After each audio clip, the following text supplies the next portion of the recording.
Às vezes, a história de um povo é transformada pela coragem silenciosa de uma única alma. Hoje, convido você a fechar os olhos, respirar fundo e permitir que sua mente viaje até os salões dourados de um império antigo, um lugar onde o destino de uma nação estava nas mãos de uma jovem, discreta, sábia e profundamente corajosa. Esta é a história de Esther, uma mulher que, guiada pela fé e pelo amor ao seu povo, enfrentou o impossível para proteger sua herança, mesmo que isso lhe custasse a vida. Prepare-se para ouvir, com calma, uma das narrativas mais poderosas das Escrituras. Um conto de silêncio, jejum, realeza e salvação. Você está prestes a conhecer a rainha que salvou um povo, a órfã escolhida como rainha muito antes de se tornar rainha. Esther era apenas Hadassa. Seu nome hebraico significava murta, uma flor simples e perfumada, comum entre os jardins do povo de Israel.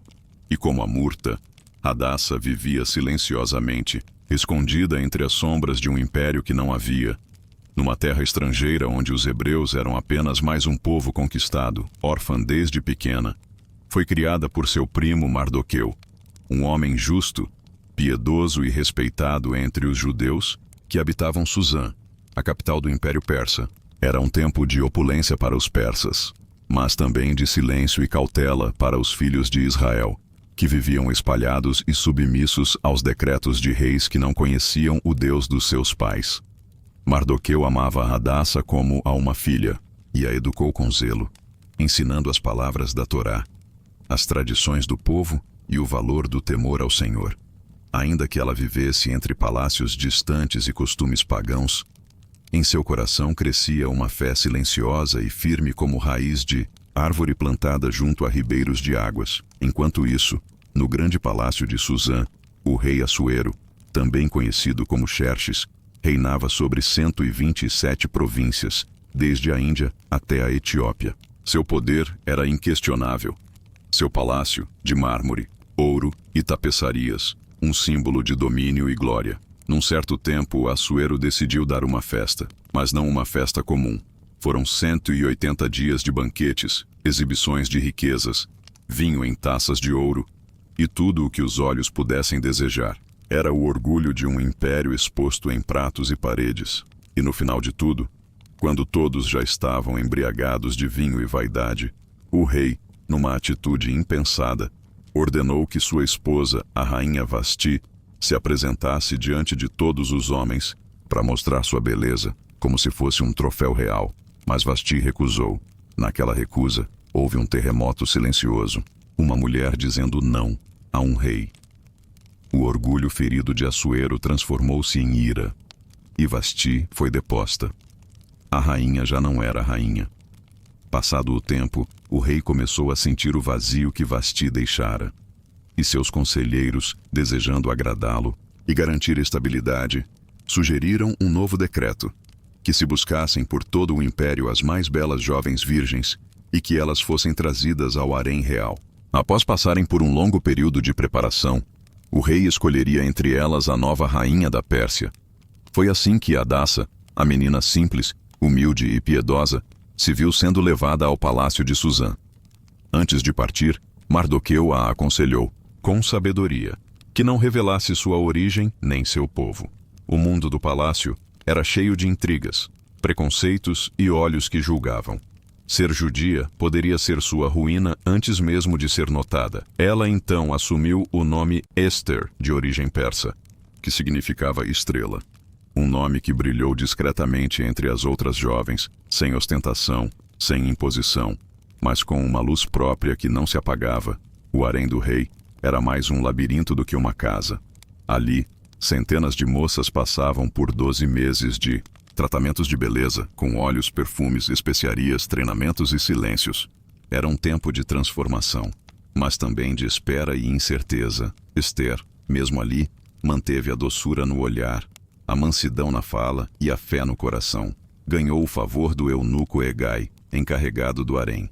Ele passou a tratá-la com carinho especial, oferecendo os melhores aposentos, as melhores servas e a melhor orientação.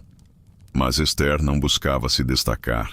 Era discreta, observadora, falava pouco e ouvia muito. Carregava dentro de si um mistério que não se via nos olhos das outras moças. Algo que não vinha do espelho, mas da alma.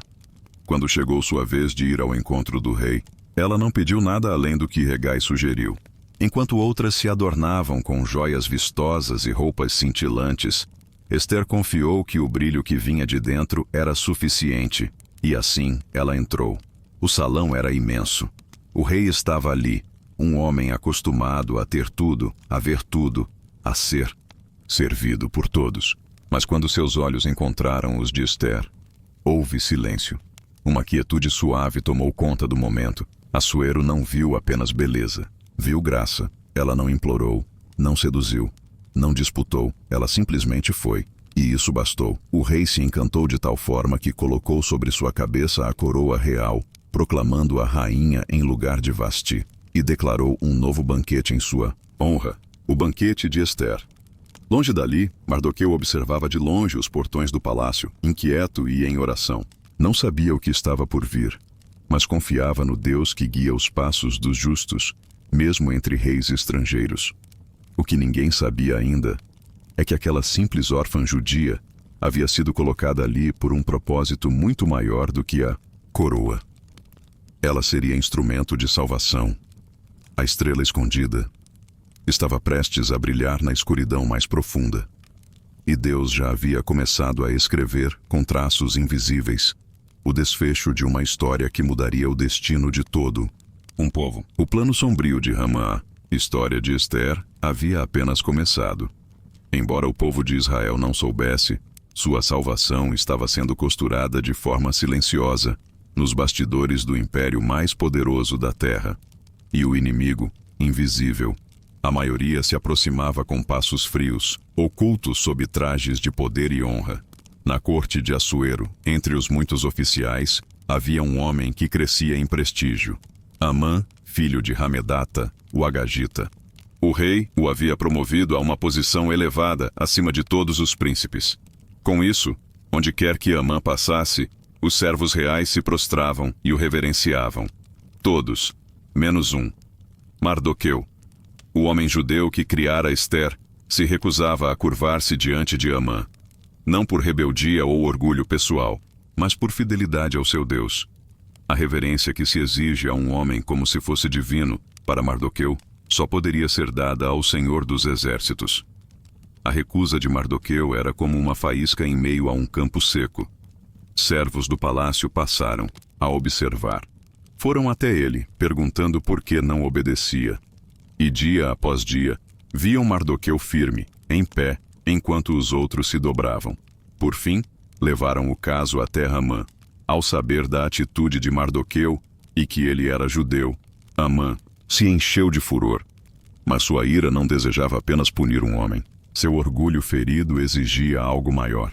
Não bastava destruir Mardoqueu. Amã desejava destruir todo o povo de Mardoqueu, todos os judeus do império, desde os mais nobres até os mais simples. Em sua mente, o povo que ousava seguir um Deus invisível precisava desaparecer. Ramã então começou a tecer seu plano. Astuto e paciente, lançou sortes, chamadas Pur em sua língua, para decidir o melhor dia para executar sua vingança. As sortes caíram sobre o 12º mês. O mês de Adar era como se o destino, aos olhos de Amã, tivesse sido selado. Ele então foi até o rei Assuero, com palavras venenosas, disfarçadas de zelo pelo império. Existe espalhado por todas as províncias do teu reino um povo diferente de todos os outros. Suas leis são distintas. Eles não obedecem às leis do rei. Não convém que o rei os tolere. Se for do agrado do rei, que se decrete a destruição desse povo. E eu colocarei uma grande quantia de prata nos tesouros do rei para executar tal tarefa. Assuero, confiante e distraído, entregou o seu anel de selar a Amã, símbolo de autoridade real, e autorizou que ele fizesse conforme desejasse. Disse apenas: faz o que te parecer bem. E assim, Amã saiu da presença do rei com o poder de vida e morte nas mãos. Naquele mesmo dia, Amã redigiu cartas. Ordens reais foram escritas em todas as línguas e enviados a cada província do reino com o selo do anel do rei. As instruções eram claras. Em um único dia, todos os judeus, homens, mulheres, jovens e crianças, deveriam ser mortos. Seus bens, saqueados. O decreto era brutal, e a data marcada era o 13º dia do mês de Adar. Em Suzã, os mensageiros partiram a cavalo, levando o terror a todas as regiões do império. As pessoas liam as ordens com espanto. Um povo inteiro condenado, por um decreto selado pelo próprio rei. Amã, satisfeito, sentou-se com o rei para beber. Mas a cidade de Suzã estava perplexa. Enquanto isso, Mardoqueu soube da notícia. Ao ouvir o decreto, rasgou suas vestes, vestiu-se de pano de saco, cobriu-se de cinza e saiu pelas ruas da cidade clamando em alta voz, num choro amargo.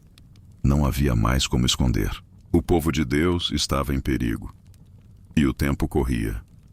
Nas portas do palácio, outros judeus se juntaram ao lamento. De todas as províncias, chegavam relatos de jejum, pranto e clamor. Homens e mulheres de joelhos, clamando ao Deus dos céus por misericórdia. Ester, isolada nos aposentos reais, não sabia o que estava acontecendo. Ao ouvir que Mardoqueu estava vestido de saco e cinza, enviou roupas para que ele se trocasse. Mas ele recusou. Era hora de algo maior do que aparências. Ester então mandou um de seus servos conversar com Mardoqueu e saber mais. E pela boca desse mensageiro, ela ouviu, pela primeira vez, o plano de Amã. Soube do decreto, da sentença e da dor que se espalhava por seu povo. E então, Mardoqueu lhe enviou uma mensagem direta. Não pense que, por estar no palácio, você escapará da destruição. Se você se calar agora, socorro e livramento virão de outro lugar. Mas você e a casa de seu pai perecerão. E quem sabe, se não foi para um tempo como este que você chegou ao reino. Aquelas palavras foram como fogo. Até aquele momento, Ester havia vivido como rainha. Agora, era hora de viver como intercessora. Mas ela temia. Aproximar-se do rei sem ser chamada podia significar morte. A lei era clara. Qualquer um que entrasse na presença do rei sem convite poderia ser morto, a menos que o rei estendesse o cetro de ouro. E já fazia 30 dias que o rei não a chamava. Mesmo assim, ela respondeu: Vá, reúna todos os judeus de Suzã, jejuem por mim, 3 dias e 3 noites. Eu e minhas servas faremos o mesmo. Depois irei ter com o rei, mesmo que isso custe minha vida. Naquela noite, os céus testemunharam um silêncio pesado. Ester, que uma vez foi Hadassah, agora se colocava entre a vida e a morte, entre o trono de um rei humano e o trono do rei dos céus. Enquanto o império dormia, orações subiam como incenso, e o Deus invisível começava a mover peças invisíveis. O jejum, o risco e o convite real 3 dias se passaram em silêncio. Em cada rua de Suzã havia lamento, mas não um lamento de desespero. Era um clamor sagrado, coberto de esperança. Os judeus jejuavam. Homens, mulheres, crianças, todos, em pano de saco e cinza.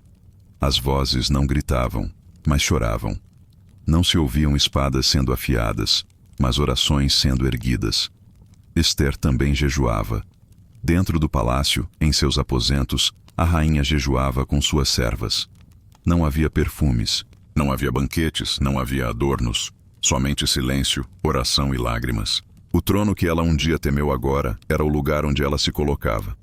Não diante do rei da Pérsia, mas diante do rei dos céus. Ela sabia que estava prestes a arriscar a própria vida. Ao amanhecer do 4º dia, Ester se levantou. Olhou-se no espelho de bronze. Já não era a jovem tímida que uma vez entrara no harém do rei, nem mesmo a mesma mulher que havia sido coroada. Ela era agora um instrumento nas mãos de Deus. Vestiu-se com seu traje real, roupas de honra, dignidade e beleza.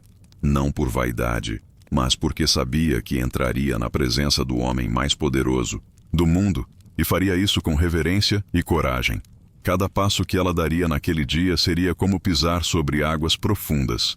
E então, lentamente, caminhou em direção ao trono do rei Assuero. O palácio estava silencioso. Os servos, atentos. Soldados observavam, pois sabiam o que a lei dizia. Ninguém podia se aproximar do rei sem ser chamado. Nenhuma mulher, nem mesmo a rainha. Ester se aproximou. O rei, sentado em seu trono, levantou os olhos. e por um instante, o tempo pareceu parar. Ela entrou na sala do trono. Seus olhos encontraram os de Assuero. A tensão encheu o ambiente. Todos aguardavam. Ela não falou uma palavra. Apenas ficou ali, imóvel, diante do homem que podia decretar sua morte. Mas o rei a olhou com favor. Seu semblante se suavizou. E então, com a mão direita, Assuero estendeu o cetro de ouro em sua direção. Ester aproximou-se lentamente e tocou a ponta do cetro. O silêncio foi quebrado. O que você deseja, rainha Ester? Qual é o seu pedido? Mesmo que seja metade do reino, eu lhe darei. Ester não revelou ainda o seu clamor. Com sabedoria e sutileza respondeu: se for do agrado do rei, venha hoje com Amã a um banquete que preparei para o rei. O convite foi aceito de imediato. Assuero mandou chamar Amã e juntos se dirigiram ao banquete da rainha. Naquela mesma tarde, sentados diante da mesa preparada por Ester, o rei novamente perguntou: qual é o seu pedido? Até metade do reino será dado a você. Ester serena respondeu: se o rei estiver disposto, venha com Amã ao banquete que prepararei amanhã. Então responderei à pergunta do rei. Algo em seu coração lhe dizia que aquele não era. Ainda um momento. O tempo de Deus precisava se cumprir, e ela, sensível a esse tempo, esperaria mais um dia. Amã saiu daquele banquete radiante. Era um homem orgulhoso. Havia sido convidado pessoalmente pela rainha para um banquete íntimo com o rei. Sentia-se honrado acima de todos os príncipes. No entanto, sua alegria durou pouco. Ao sair do palácio, Amã viu Mardoqueu sentado à porta real. Mais uma vez, o judeu não se levantou, não se curvou, não o reverenciou. E mais uma vez, o ódio de Amã se inflamou como brasa escondida sob palha seca. Ao chegar em casa, reuniu seus amigos e sua esposa Zeres e contou com orgulho sobre sua glória, riqueza, filhos e o convite exclusivo da rainha. Mas terminou dizendo: tudo isso não me satisfaz enquanto eu vir Mardoqueu, o judeu, sentado à porta do rei. Foi então que sua esposa e amigos lhe deram um conselho sombrio. Mande fazer uma forca de 50 côvados de altura, e pela manhã, peça ao rei para enforcar Mardoqueu nela. Depois, vá alegre ao banquete com a rainha. Amã gostou da ideia. Mandou construir a forca naquela mesma noite. Mas enquanto Amã dormia, o rei não conseguia dormir. Naquela noite, Assuero se virou em sua cama. Algo o incomodava, mas ele não sabia o que. Ordenou então que trouxessem o livro das crônicas do reino, os registros de tudo o que havia acontecido durante o seu reinado. E ali, sob a luz suave das tochas, começaram a ler. Em certo ponto, relataram o episódio de Mardoqueu, que certa vez havia descoberto uma conspiração contra o rei e salvado sua vida. O rei interrompeu a leitura. Que honra foi dada a Mardoqueu por isso? Os servos responderam: nada lhe foi feito. Assuero ficou pensativo. Ao amanhecer, perguntou: quem está no pátio? Justamente naquele momento, Amã havia entrado para pedir que Mardoqueu fosse enforcado na forca que havia preparado. Sem saber disso, o rei o mandou entrar. Quando Amã entrou, Assuero perguntou: o que se deve fazer ao homem a quem o rei deseja honrar? Amã, em seu orgulho, pensou consigo mesmo: a quem mais o rei desejaria honrar senão a mim? E então respondeu: vista esse homem com trajes reais, traga o cavalo do rei, coloque-lhe uma coroa e mande que um dos nobres do reino o conduza pela cidade dizendo: assim se faz ao homem a quem o rei deseja honrar. O rei então disse: faça isso com Mardoqueu, o judeu que está à porta do palácio. Não omita nada do que disseste. Amã ficou pálido. Naquela manhã, o próprio Amã conduziu Mardoqueu montado no cavalo real pelas ruas de Suzã, gritando: assim se faz ao homem a quem o rei deseja honrar. Foi um golpe duro em seu orgulho. Após isso, voltou para casa humilhado e com o rosto coberto. Enquanto ainda lamentava, os oficiais reais chegaram para conduzi-lo ao segundo banquete com Ester e o rei. Ele não sabia, mas seu destino já havia começado a mudar. E a mão invisível de Deus seguia agindo nos bastidores, entre jejum e favor, entre silêncio e justiça, preparando o momento em que a verdade seria revelada e a justiça restaurada. A revelação e a queda de Ramã amanhã seguiu seu curso, e o calor do deserto começava a aquecer as muralhas de Suzã. No Palácio Real, a rainha Esther se preparava em silêncio. Aquela não seria apenas mais uma refeição. Ela sabia, sentia, em seu espírito, que o momento havia chegado. Um tempo escondido se revelaria. Uma verdade silenciosa seria pronunciada diante do rei. O banquete estava servido. Com pratos delicados, vinho real e tecidos perfumados, Esther preparou não apenas uma mesa, mas uma oportunidade divina. A mesa era bela, mas o que ela oferecia era coragem, justiça e redenção. Assuero chegou acompanhado de Ramã. Ambos tomaram seus lugares. O rei olhou para Esther com afeto. Havia algo na calma dela que era mais forte que o ouro e mais firme que as pedras do trono. Entre um cálice e outro, o rei perguntou novamente: Rainha Esther, qual é o seu pedido? Peça, e lhe será concedido, mesmo que seja metade do reino. Ora, Esther se levantou. Seus olhos se encontraram com os do rei. E então, com a voz firme, porém serena, ela respondeu: Se achei favor diante do rei, e se for do agrado de vossa majestade, peço que me conceda a minha vida. Este é o meu pedido, e a vida do meu povo. Este é o meu desejo. Salão se silenciou. O rei estreitou os olhos, confuso. Pois fomos vendidos, eu e meu povo, para sermos destruídos, assassinados e exterminados. Se apenas fôssemos vendidos como escravos, eu me calaria. Mas esta maldade é grande demais para ser ignorada. O rei, agora visivelmente perturbado, respondeu com força: Quem é esse? Onde está o homem que ousa fazer tal coisa? Esther apontou. O adversário e inimigo é este vil Ramã. Ramã congelou. O rei se levantou com fúria. O vinho já não tinha sabor. A beleza do palácio perdeu o brilho. O nome de Ramã, até então honrado, agora estava manchado de traição e sangue. Assuero saiu do salão, caminhando para o jardim real. A raiva queimava em seu peito. Seu próprio conselheiro havia tramado contra a rainha, contra o povo dela, sem que ele soubesse. Enquanto o rei respirava fundo no jardim, Amã ficou para trás com Esther. Desesperado, se lançou aos pés da rainha. Implorava por sua vida. Suplicava com lágrimas, agarrando-se ao divã onde ela estava reclinada. Mas justo naquele instante, o rei voltou ao salão. E ao ver Amã caído sobre o leito da rainha, interpretou aquilo como outra afronta. Acaso até aqui na casa do rei, ele ousaria molestar a rainha? As palavras mal haviam deixado sua boca, e os guardas cobriram o rosto de Ramã, conforme era o costume quando alguém estava condenado.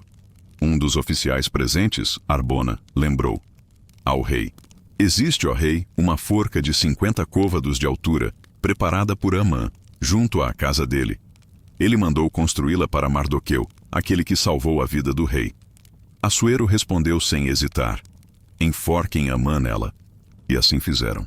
Na mesma forca que ele havia preparado para o justo Mardoqueu, foi ele quem foi pendurado. A cidade de Suzã se acalmou.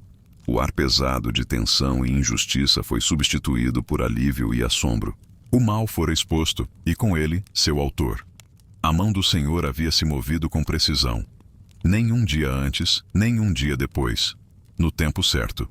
Mas o problema não havia terminado por completo. Embora Ramã tivesse sido executado, o decreto contra os judeus ainda estava em vigor. Pela lei dos medos e persas, um édito real não podia ser revogado, nem mesmo pelo próprio rei. Foi então que Esther mais uma vez arriscou sua voz. Ajoelhou-se diante do rei, chorando, implorando misericórdia. Com humildade, pediu que fosse encontrado um meio de salvar seu povo da destruição anunciada. O rei estendeu novamente o cetro de ouro, e ela se levantou com os olhos marejados. Assuero disse a Esther e Mardoqueu: Vocês mesmos escrevam um novo decreto em favor dos judeus, como acharem melhor em meu nome, e selado com o meu anel real. Pois o que é escrito em nome do rei, e selado com seu anel, não pode ser revogado. E assim, naquele mesmo dia, Mardoqueu foi nomeado como o novo primeiro-ministro. Ele agora tinha poder, selo e autoridade. As vestes de luto foram trocadas por vestes de glória. Um novo decreto foi redigido. Nele, os judeus receberam permissão para se reunir, se defender e proteger suas vidas de qualquer ataque, no mesmo dia em que o primeiro édito havia ordenado sua destruição. Decreto foi traduzido em todos os idiomas do Império e enviado às 127 províncias, do Egito à Índia, montado a cavalo por mensageiros velozes, atravessando desertos, planícies e montanhas. Naquela noite, Suzã se encheu de festa. Lágrimas deram lugar a risos. O povo que antes jejuava, agora celebrava. A sombra da morte fora dissipada por uma nova luz. O medo deu lugar à alegria. A condenação foi vencida por uma nova esperança. E sobre tudo isso reinava uma certeza invisível. Deus jamais abandonaria os seus. A história de Esther, a mulher que entrou silenciosa no palácio, agora era contada em todos os becos e casas, em vozes emocionadas e olhos marejados. Sua coragem tinha mudado o destino de uma nação, e a justiça de Deus havia triunfado, não com espadas, mas com fé, jejum, sabedoria e o coração de uma mulher disposta a se levantar em favor de seu povo. A vitória dos judeus e o legado de Purim. As estações passaram, e chegou o mês de Adar. Os dias que antes haviam sido marcados para o luto e a destruição dos judeus, agora carregavam um novo significado.